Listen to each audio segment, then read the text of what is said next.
So we finally got an actual press briefing from White House Press Secretary Kayleigh McEnany yesterday. And of course, with Donald Trump having answered questions only once in the month, really in the 6 weeks, 2 weeks before and month since the election, there were many important issues that reporters had for the White House, and they finally got an opportunity to ask these questions of Kayleigh McEnany. Now, it was absolutely the stuff of legend in the sense that communications professionals should be studying yesterday's Kayleigh McEnany press briefing like the Zapruder film, to be perfectly frank. I'm going to go through the dishonesty, the deception, the mania of yesterday's press briefing. And just as a reminder to lower everybody's blood pressure, Kayleigh has 7 weeks left. She is being replaced by Joe Biden's choice, Jen Psaki. Jen Psaki is very boring, very sober, very non-scandalous. So there's just 7 weeks left of this. First question, Kayleigh is asked, Donald Trump has filed 40 lawsuits related to so-called election fraud. They've all been thrown out. The election has been certified in most states. Does Donald Trump still think he can win? Check out Kayleigh's answer, or better said, her non-answer. Of more than 40 cases that have been brought by the president's legal team, the majority have been denied or dismissed. The election results have been certified in all of the battleground states. Does the president still think he has a path to win? The president has said that he believes all legal votes should be counted and all illegal votes should not be counted. And in fact, the campaign is pursuing that litigation. I can't get into the details of that litigation here, but they still do have active cases in Nevada and Wisconsin. But how does he overturn the results when they've already been certified in these battleground states, Kayleigh? Again, the president is just looking for every legal vote to be counted, and I will leave it to the campaign to pursue their end. Can the president win an election that he lost? And Kayleigh says, well, he thinks all legal votes should be counted and go talk to the campaign, which she is a member of. Remember that. She is a senior advisor to the campaign, but not today. Today, she is White House press secretary. Every question about some major scandal. In a normal administration, you would have an entire week of press briefings where every question from every reporter would be about one of these scandals. We are in such an accelerated, scandal-ridden world that we are getting one question about the fake voter fraud war Trump has been waging for a month. Next question, one question about the alleged cash for pardons scandal that is being investigated and Trump's possible pardons for his own children, for Rudy Giuliani. Let's listen to how Kayleigh handles that one. Two questions. Has the president then spoken to Attorney General Bill Barr since these comments came out yesterday?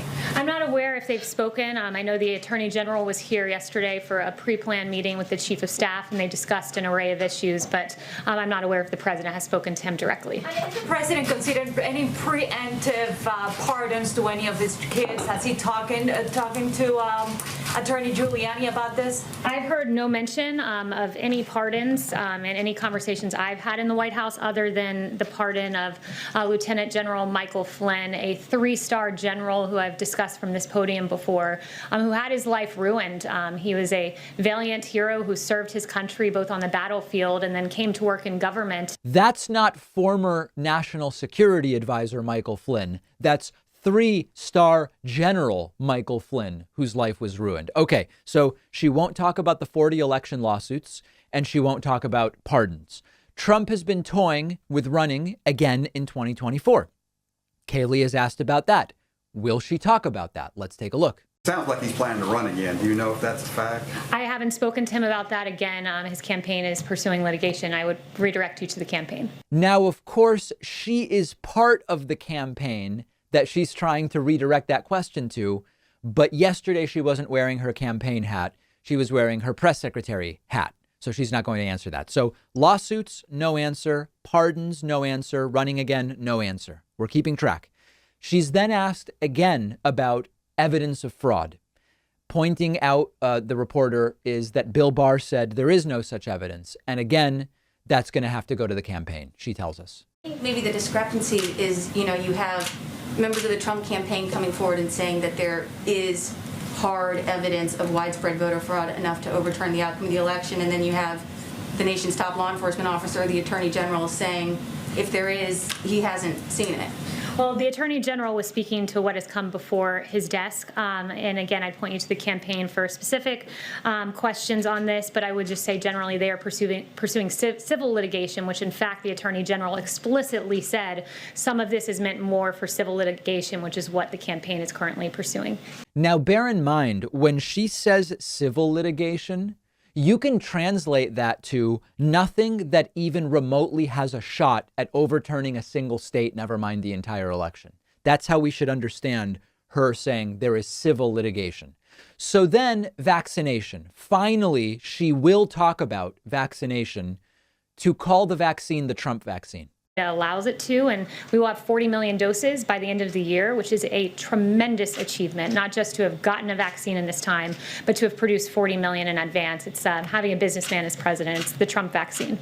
And then vaccines actually came up again when Kayleigh was asked, why has Donald Trump been so MIA as the biggest surge ever is happening right now? You gave some examples of, lawmakers who've been talking about COVID, but I am curious, where has President Trump been in offering public leadership on this topic of the coronavirus, especially as we've seen cases surge? We haven't seen the president make any sort of public comments or even tweets about this surge in cases. So I'm curious what sort of examples you have.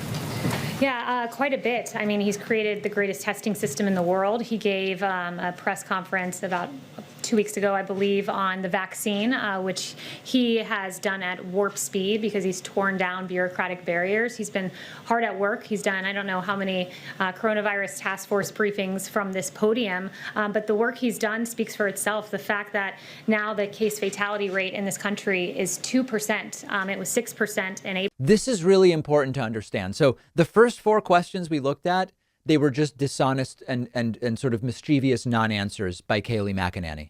Here, I actually want to talk about this. Putting aside the hilarity of Trump's press conference 2 weeks ago, at which he took no questions, but we're going to put that aside. She says Trump has done vaccine development at warp speed. It's the Trump vaccine. This just isn't true. The reality is that these new vaccines were developed on an mRNA platform.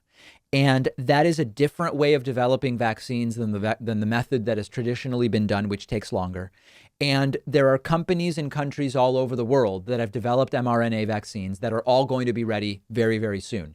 Some of them were part of Operation Warp Speed. Some of them were not while in the US, and some were in other countries. They all were developed equally quickly. And in fact, the BioNTech German vaccine, which then Pfizer partnered with without taking Operation Warp Speed money, that has already been approved for emergency use in the UK. So it's simply a type of vaccine whose development is faster. Don't fall for it. And then Kayleigh McEnany is asked about the threats that are being faced by Georgia election workers. We talked about this a couple days ago. Donald Trump keeps inspiring hostility towards election workers. And Kayleigh pulls out a brilliant line, which is there's no place for violence. And, however, take a look. Yeah, thanks, Kayleigh. I have just 2 quick questions, if I could. Georgia officials have said election workers there are facing threats because of the president's false claims about winning the state and his rhetoric about the election. Does the president condemn threats against election workers, or does he take any responsibility for those threats? We condemn any threats against anyone. There's no place for violence. What I will say, though, too, is that the president's lawyers, they were doxxed by a left organization, their private information put out. So we're seeing that happen to people on both sides of the argument, and there's no place for that ever anywhere. There's no place for violence. But listen, one of Trump's lawyers was doxxed. So what? So what? 2 wrongs make a right? What kind of answer is that even from somebody speaking officially for the White House? So we are getting down to the end. Kayleigh McEnany has decided she's going down with the ship, or she is actively part of the group taking the ship down, continuing to humiliate herself. Every interview, every press briefing, truly stunning. And meanwhile, we are still starting to see, we are continuing to see, better said, a little bit more fact checking happening on Fox News. Let's talk about that next. Privacy.com is one of our sponsors, and they're giving you $5 just for using their free service at privacy.com/Pakman. Privacy is a service I've been using for a while now. I love it. It saves me a bunch of headaches. It's completely free, and it's very quick to set up. And here's how it works.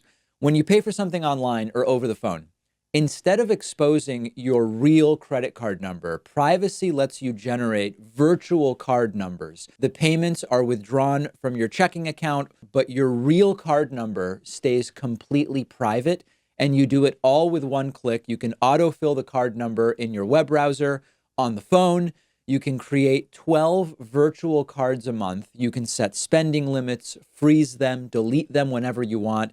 I especially love it for free trials where you need to give a credit card number, because I can destroy the virtual card number as soon as I give it to the company, and I know I won't be charged in the future. If you're ordering food over the phone, why do I need to give a restaurant my real card number if I don't have to? Companies don't have to know who you are. Your real credit card number is protected from the data breaches that happen, unfortunately, more often than we would like, and it's completely free. They do have a paid version with different tiers where you can create more virtual credit card numbers per month, cashback rewards, extra security features. But go ahead and sign up for the free service. It's a no-brainer. Companies can't charge you unexpectedly. You're protected from identity theft. It costs you nothing. And Privacy is giving you $5 to spend just for signing up when you go to privacy.com/Pakman.